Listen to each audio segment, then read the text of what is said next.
Welcome to Zagreb. I'm glad to be in the Croatian capital to start our new season of programs on EU enlargement. Things have moved rapidly since our last visit. Next year in July, Croatia will officially become the 28th member of the European Union. Our correspondent Alix Le Bourdon will bring you a new series of reports. She'll find out how the country is getting ready to join the European family. We'll also talk to Croatia's newly elected Prime Minister. We'll meet the living legends of Croatian music, Tereza Kesavija. She was once Tito's favorite singer. And Renata Poljak, a young multimedia artist, will show you Zagreb like you've never seen it before. But first, the referendum was held in January. 66% of Croatian voters endorsed EU membership. But what do Croatians expect from the EU? How do they view Brussels? Here is what they told us. For a few years now, the European Union flag's flown over Zagreb Central Square. But in July 2013, Croatians will officially make it their own. More than 2/3 of them voted to join the EU in a January referendum. So we made the flag take a popularity test. When I show you this flag, what's the first thing you think of? Unity and cooperation? Europe, we're returning home. Inequality. We should have joined the European Union a long time ago. We were sad for too long when we were part of ex-Yugoslavia. Super. Poverty. Everyone can see the whole of Europe is suffering.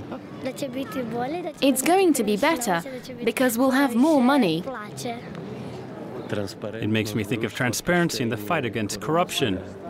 We headed to Dubrovnik on the Dalmatian coast, a part of Croatia known to be more sceptical about the benefits of European Union membership. Here the EU flag comes in for harsher treatment. It represents a global hegemony. 3 or 4 states in Europe benefit from it, but the rest are like little mice.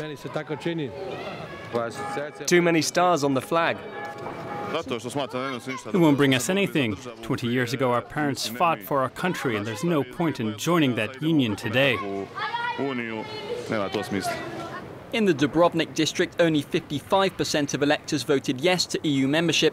Here residents fear a Croatian economy centred exclusively on tourism, unprotected from market forces, within a crisis-ridden European Union.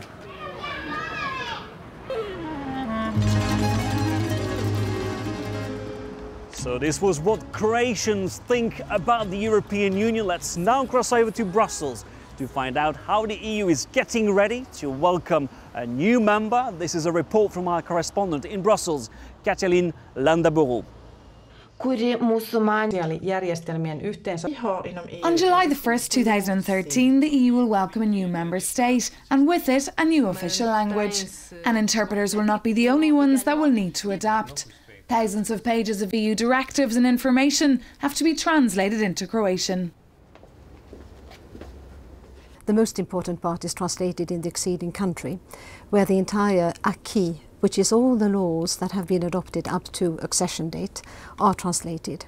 Talking figures, the translation of the acquis represents, it varies a little bit, but roughly 200,000 pages. It's an enormous job for the translation department of the European Commission.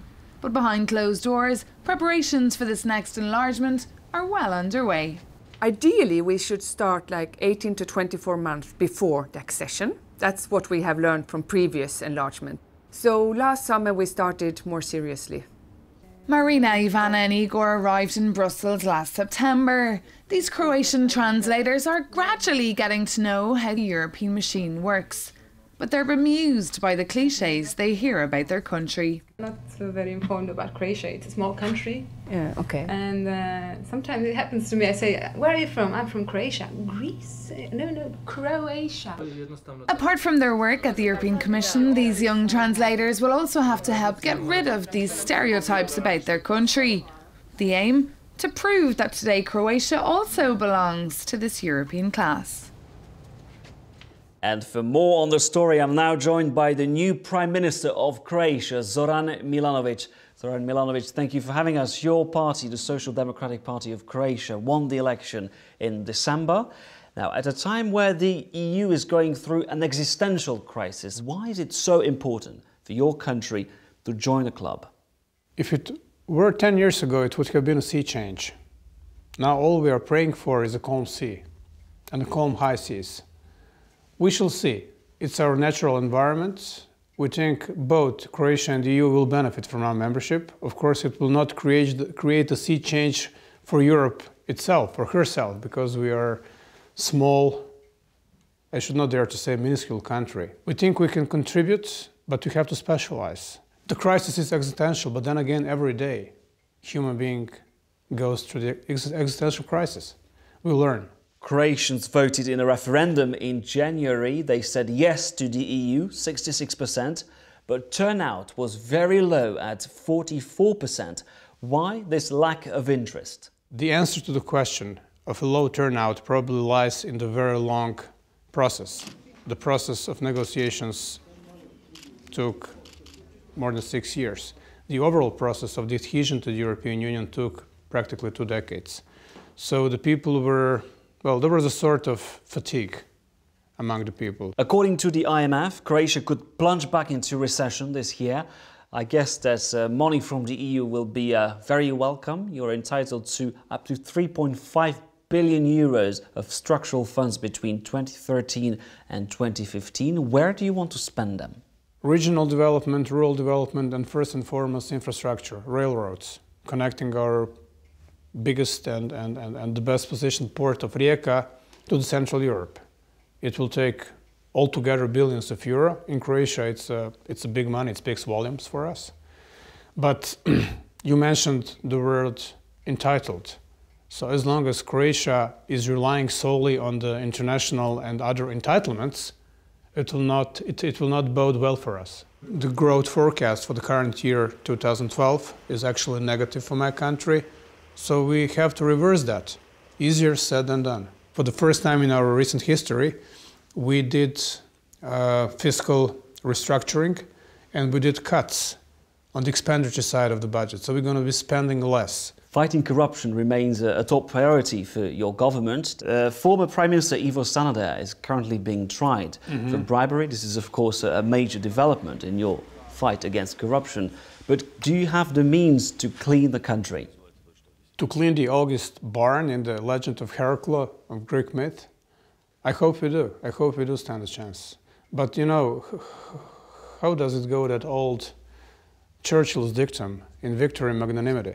It's been a long time since I've dropped the former Prime Minister from my vocabulary and my agenda. We've been very critical. I've been personally very critical of him and of the deeds of our competitor, the second biggest Croatian party. But since the election campaign, I completely, well, lost them out of my radar. So I don't make comments on that anymore. But the fight against corruption, that's another, you know, well, logical misfit. Because once you are at the point of fighting corruption, it means that the corruption already became pervasive. We will not allow that to happen. That's it. That's all what I can say. Zoran Milanovic, I remind our viewers that you're, of course, the new Prime Minister of Croatia. Thank you very much for talking to us. Fighting corruption remains a top priority for the Croatian government. But there's another field where the rules of the game are often ignored: football.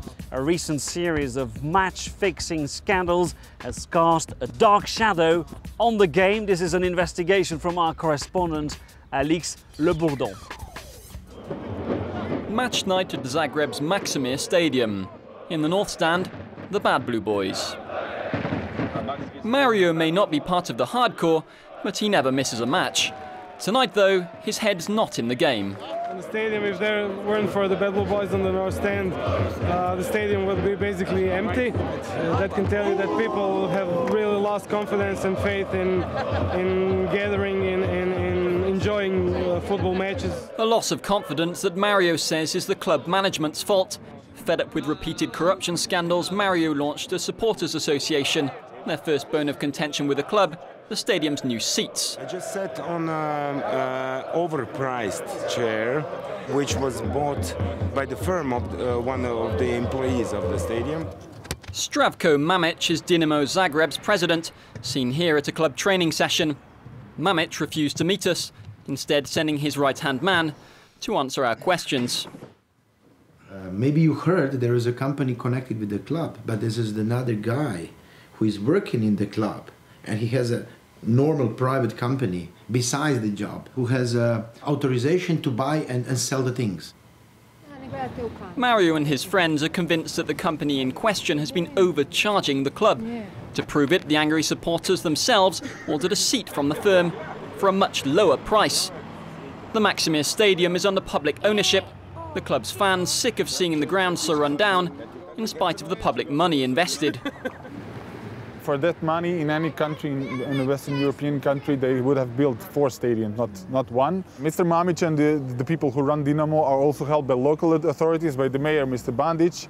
They helped him also to avoid the laws, and they financed Dinamo with a lot of money from us, from Zagreb's taxpayers. According to the Croatian press, the city of Zagreb is thought to have invested 100 million euros in the stadium over the last 15 years. I don't wish to respond to what the press have written. Firstly, this isn't true, and the interview would be misleading if I denied something that comes from the press. Croatian football's also been blighted by match-fixing scandals. This ex-player took us to his former club, FC Zagreb. He's brought along a selection of newspaper clippings from a time when the press hailed him as one of Croatia's brightest footballing talents. That's where I once scored a last-minute goal. He had a promising future ahead of him. Then 2 years ago, he accepted a bribe on the agreement that he'd stop giving his best during games. At the time, he hadn't been paid his salary for a year. You go to the club, you beg them to pay you. You tell them that the state is pressuring you to pay your taxes, but the club keeps delaying and you never get paid. The International Federation of Professional Footballers last month published a damning report about players' working conditions in Eastern Europe. Non-payment, bullying and harassment, violence, all prevalent in the Croatian game. We are among the rare examples in the world where players have a tax status that means they have to pay welfare contributions themselves. The other problem is that the federation gave licenses to clubs who had already debts towards players. Only a few years ago, supporters cheered Mario onto the field. All he has left today is a bitter memory of Croatian football. Football was everything for me. Today, I have nothing. Croatian football is at rock bottom. It's hit a low that no other profession has ever reached. The Croatian Football Federation, 2 of whose directors face corruption charges, turned down our repeated requests for an interview.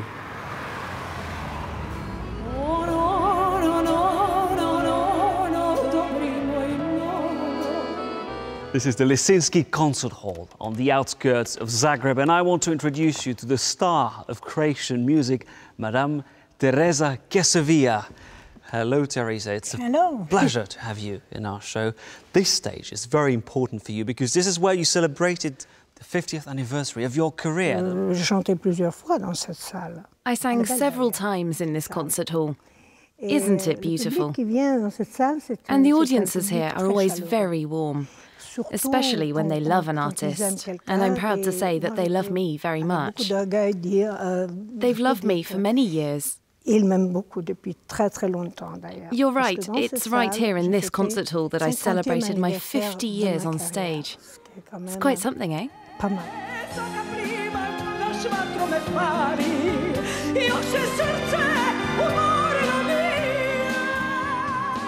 In the 70s, one of your biggest fans was Tito, the leader of Yugoslavia. Tito was a very, very strong character.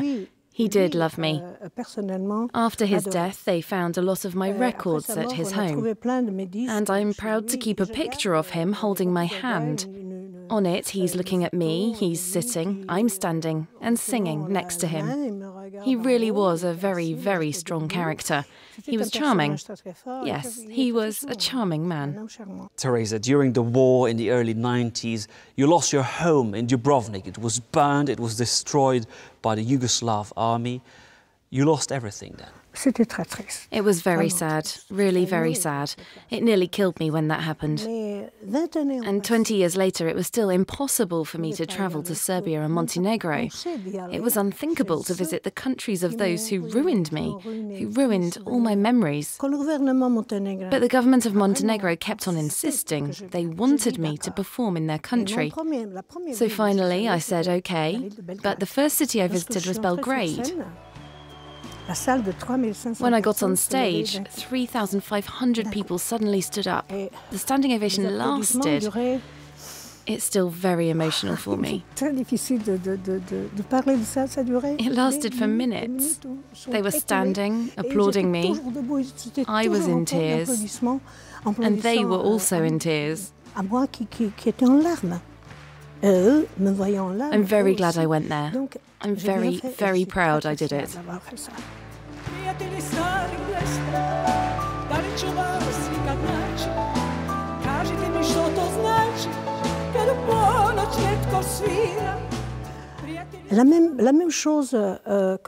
I received the same welcome when I decided to perform in Montenegro. Even though it was Montenegrin troops who entered my home, it was they who destroyed it. And before we leave, I want to ask you to sing us your favourite song. You're from Dalmatia, from the coast. Okay. It will be a Dalmatian song. Ježne strune mandoline, još vas čujem kroz džardine, moja radost vi ste bile, nježne strune mandoline, nježne strune mandoline. Mandolin song. Thank you very much, Teresa Kesavia. It was a pleasure to meet you. Thank you for watching the first part of Europe District. We'll return after a news break in about 10 minutes, so please stay with us.